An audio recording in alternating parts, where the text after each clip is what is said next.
First chapter start किया था, रासायनिक अभिक्रियाएं एवं उनके समीकरण। तो रासायनिक अभिक्रियाएं क्या होती है, उनके समीकरण कैसे हम लिखते हैं, रासायनिक अभिक्रियाएं कितने प्रकार की होती हैं, ये चीज़ हम डिस्कस किए थे। तो इसमें से कुछ पार्ट बचा हुआ है, उसी को हम अभी बताएंगे। पहले बताते हैं आपको क्या क्या हमने पढ़ा था। पहले आपने पढ़ा था chemical reaction, chemical reaction chapter first चल रहा है, क्लास 10 केमिस्ट्री का। ओके, तो केमिकल रिएक्शन क्या होती है? केमिकल रिएक्शन वह क्रिया जिसमें कोई अभिकारक या कोई परमाणु या आयन आपस में मिलकर एक से अधिक उत्पाद या एक या दो या तीन उत्पाद बनाते हैं, तो वो होने वाली अभिक्रिया क्या कहलाती है? रासायनिक अभिक्रिया कहलाती है, केमिकल रिएक्शन कहलाती है। उसी के बारे में पढ़ा उत्क्रमणीय क्रिया, अनुत्क्रमणीय क्रिया। उत्क्रमणीय क्रिया उन्हें कहते हैं जिसमें कोई भी अभिकारक से उत्पाद बनता है, फिर उत्पाद कन्वर्ट होकर फिर अभिकारक बना देता है, तो वो होने वाली अभिक्रिया उत्क्रमणीय क्रिया कहलाती है। इसके लिए हम एरो का यूज ऐसे करते हैं।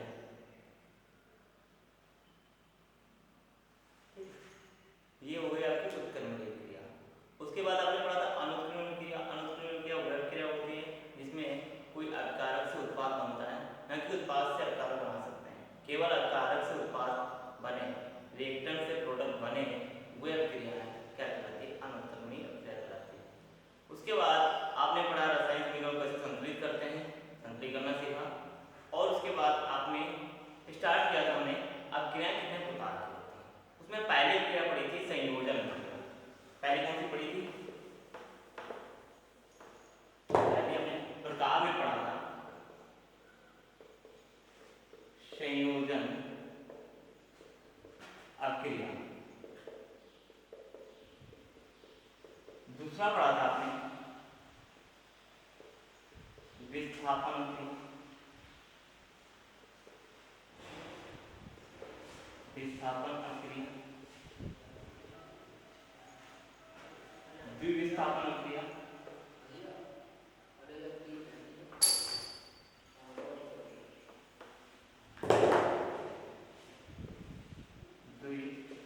द्विविस्थापन अभिक्रिया,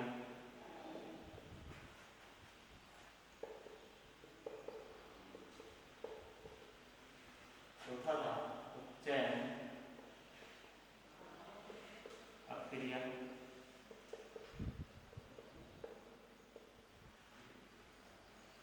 द्विविस्थापन, विस्थापन और उपचयन अभिक्रिया। और एक आपकी बची हुई है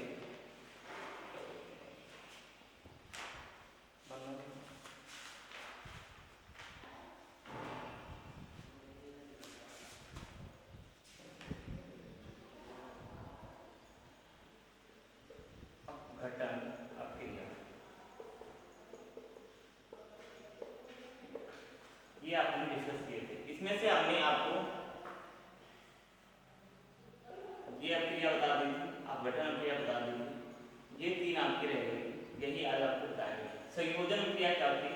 रिएक्टेंट होगा, कोई भी अभिक्रिया होगी उसमें रिएक्टेंट होगा और उससे बनने वाला एक प्रोडक्ट होगा। रिएक्टेंट से प्रोडक्ट बनेगा, वही अभिक्रिया क्या कहलाती है? रासायनिक अभिक्रिया कहलाती है। अब रिएक्टेंट से प्रोडक्ट बनना मतलब संयोग, संयोजन का मतलब है संयोग करना। कोई रिएक्टेंट मॉलिक्यूल एक से अधिक, एक या दो रिएक्टेंट मॉलिक्यूल आपस संयोग करके एक प्रोडक्ट का निर्माण करते हैं, वह अभिक्रिया क्या कहलाती है? संयोजन अभिक्रिया कहलाती है। विस्थापन अभिक्रिया, इसमें क्या लिखा था? अपघटन अभिक्रिया में क्या लिखा था? कोई भी रिएक्टेंट मॉलिक्यूल, एक रिएक्टेंट मॉलिक्यूल अनेक प्रोडक्ट बनाते हैं, एक से अधिक, तो वह अभिक्रिया क्या कहलाती है? अपघटन अभिक्रिया कहलाती है। ठीक, ये दो चीजें आपने डिस्कस करी थी। अब बात करते हैं विस्थापन अभिक्रिया। विस्थापन अभिक्रिया वह क्रिया होती है इसमें कोई एक परमाणु दूसरे परमाणु को विस्थापित कर दे। जैसे हम बात करें धातुओं की, तो धातुओं में आपको हम लेके चलते हैं, और कोई जिंक धात कॉपर सल्फेट सॉल्यूशन के साथ रिएक्ट करता है, तो कॉपर सॉल्यूशन कॉपर धातु को विस्थापित करके जिंक सल्फेट सॉल्यूशन बना देता है। जैसे क्या होता है? ZnSO4 plus CO रिएक्शन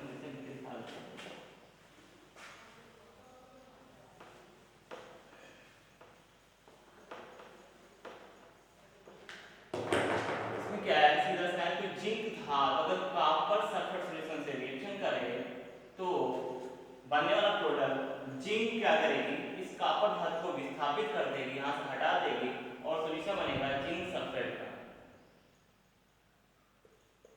बस ठीक। तो ये अभिक्रिया क्या कहलाती है, विस्थापन कहलाती है। मतलब एक परमाणु दूसरे परमाणु का क्या कर देता है, विस्थापित कर देता है। तो ऐसी अभिक्रियाएं क्या कहलाती है, विस्थापन कहलाती है। द्विविस्थापन का मतलब आप सीधा सा समझते हैं कि उसमें एक परमाणु नहीं होगा, दो परमाणु होगा। एक परमाणु दूसरे परमाणु को विस्थापित कर रहा होगा और दूसरा परमाणु उस परमाणु को पहले परमाणु को विस्थापित कर रहा होगा। ऐसे समझते हैं। इसका ऐसे एग्जांपल लेके चलते हैं, पहले सिंपल सा आपको बताते हैं। मान लो कोई ए बी परमाणु है, सी डी से रिएक्ट कर रहे हैं, तो ए क्या करे, सी को विस्थापित करते हैं बी डी से, तो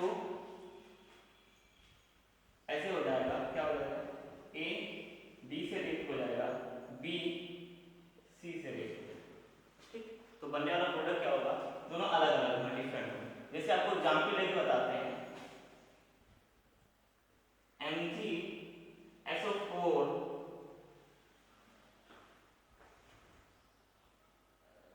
NaCl,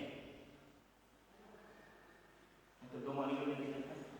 ठीक, MgSO4 magnesium sulphate sodium chloride के साथ रिएक्ट किया, तो क्या हुआ, मैग्नीशियम क्या करेगा, जैसे सोडियम धातु को विस्थापित करके क्लोरीन के साथ जुड़ जाएगा और सोडियम विस्थापित होकर सल्फेट आयन के साथ जुड़ जाएगा, Na2SO4 plus MgCl, sodium sulphate और मैग्नीशियम क्लोराइड बन जाएगा। तो ये रिएक्शन मतलब किसी परमाणु में धनायनों और ऋणायनों का एक साथ ट्रांसफर हो जाए, इधर से उधर, एक धनायन यहाँ का ट्रांसफर होकर इस ऋणायन के साथ जुड़ जाए और यहाँ का जो धनायन ट्रांसफर हो जाए इस ऋणायन के साथ जुड़ जाए, तो होने वाली अभिक्रिया कहलाएगी द्विविस्थापन अभिक्रिया कहलाती है। अब बात करते हैं उसके बाद उपचयन अभिक्रिया या अपचयन अभिक्रिया। उपचयन अभिक्रिया है अपचयन अभिक्रिया ऑक्सीजन परमाणु पर निर्भर होती है।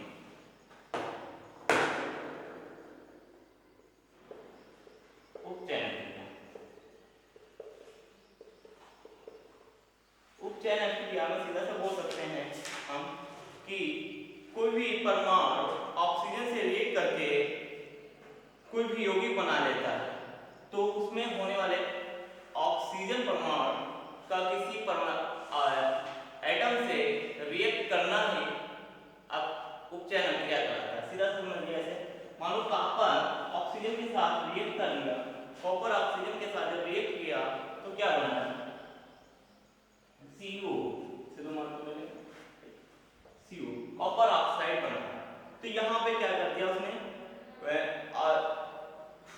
ऑक्सीजन की क्या कर दी, वृद्धि कर दी, ऑक्सीजन की वृद्धि कर दी।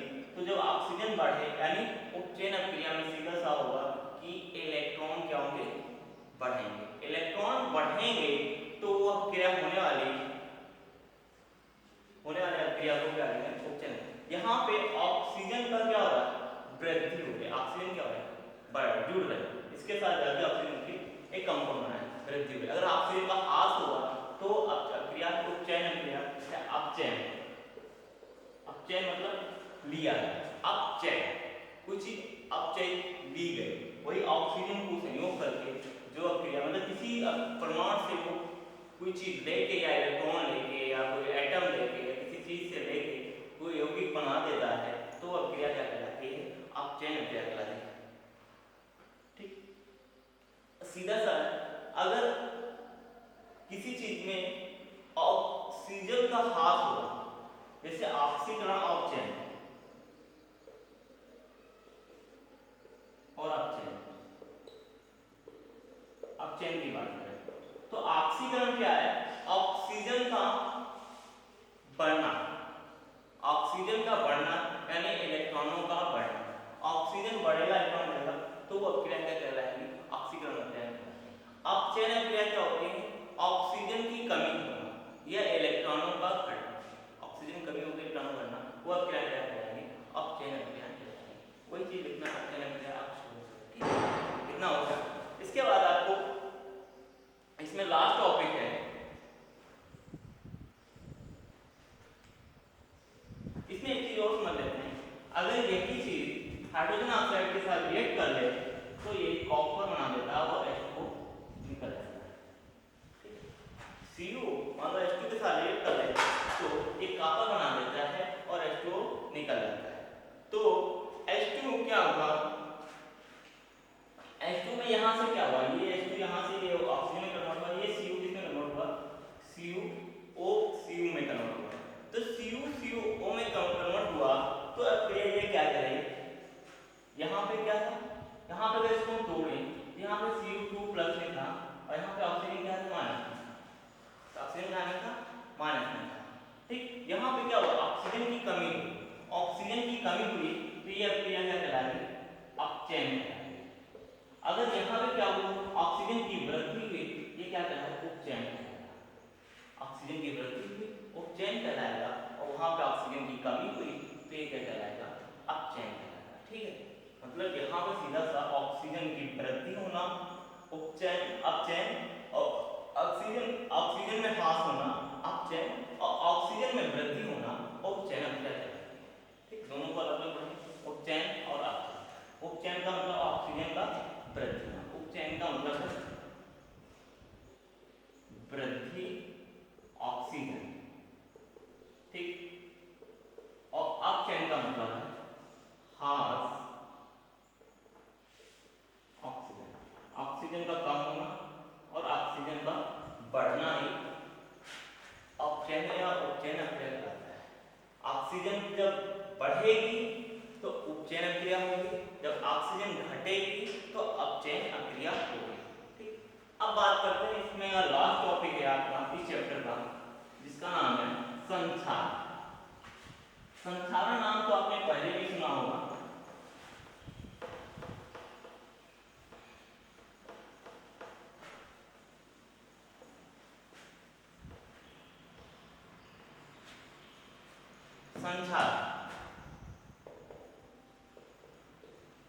संक्षारण के बारे में आपने पहले ही सुना। संक्षारण मतलब किसी वस्तु को या किसी धातुओं को, अधिकतर धातुएं कहाँ होती हैं, D block element. D block element क्या होते हैं, मेटल होते हैं, मेटल मतलब धातु। ओके, डी ब्लॉक एलिमेंट जो होते हैं वो अधिकतर क्या होती है, धातुएं होती हैं। तो जो धातुएं होती हैं उनको वायु, नमी या आर्द्रता में छोड़ देने पर वह कुछ समय पदार्थ क्या होते हैं, संचरित होने लगती है। वायु, नमी की उपस्थिति में वो क्या होना शुरू हो जाती है, संचरित होने शुरू हो जाती है। अर्थात यह संचरित होना ही क्या कहलाता है, धातु का संचरण कहलाता है। ठीक, इससे सबसे आपका बेस्ट एग्जाम्पल है लोहा। लोहा को क्या कहते हैं, Fe, ठीक है।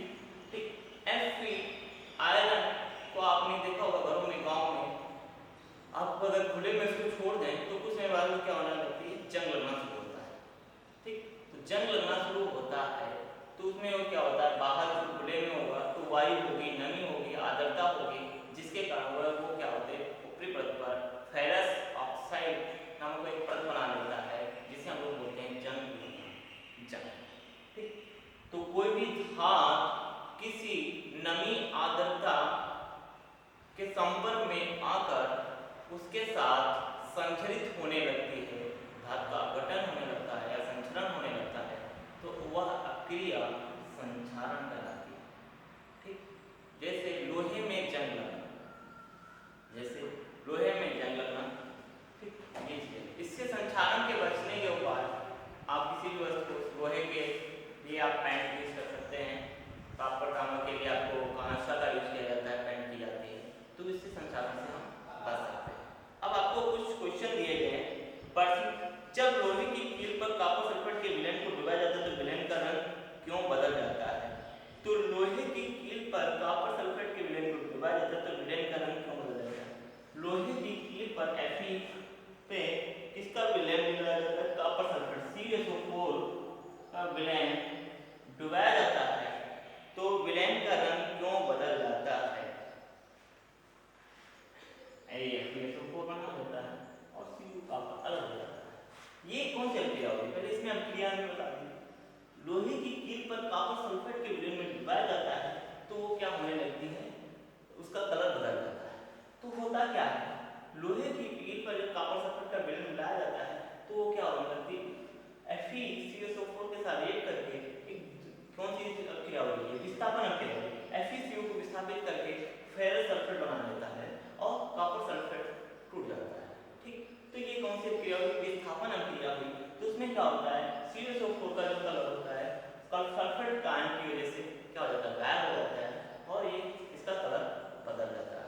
ठीक, विलेन का रंग क्या हो जाता है? चेंज हो जाता है। ठीक, द्विविस्थापन क्रिया का एक उदाहरण दीजिए, सीधे से आपके सामने द्विविस्थापन क्रिया। ठीक, निम्न के उपचयित अपचयित पदार्थों को पहचान कीजिए। एक रिएक्शन दी गई 4Na plus O2 arrow 2Na2 2Na2O 4NaO2 plus 2Na2O। यहाँ पे क्या हुआ? सोडियम में उपचयन अपचयन उपचयित अपचयित पदार्थ की पहचान करें। कौन सा उपचयित है, कौन सा अपचयित पदार्थ है? इसमें आप उपचयित है ये सोडियम ऑक्सीजन के साथ ये उपचयित पदार्थ है। सोडियम ने क्या किया? ऑक्सीजन को लिया, तो सोडियम क्या होगा?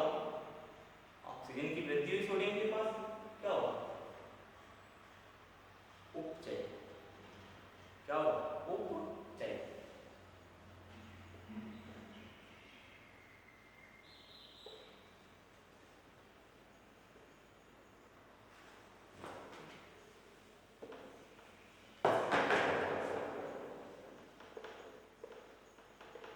क्या होगा? उपचय।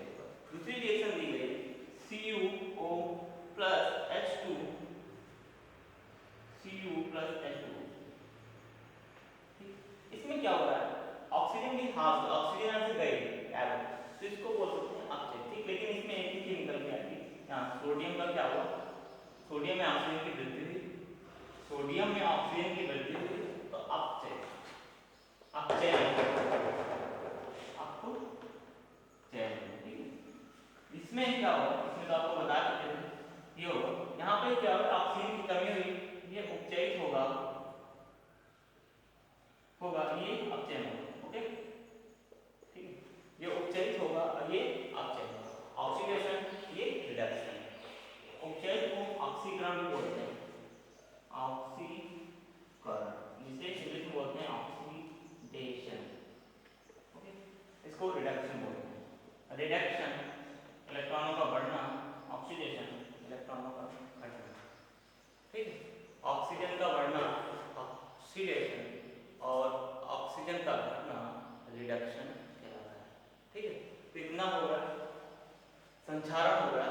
आपका इस चैप्टर से जितना टॉपिक था हमने सारी चीजें कवर कर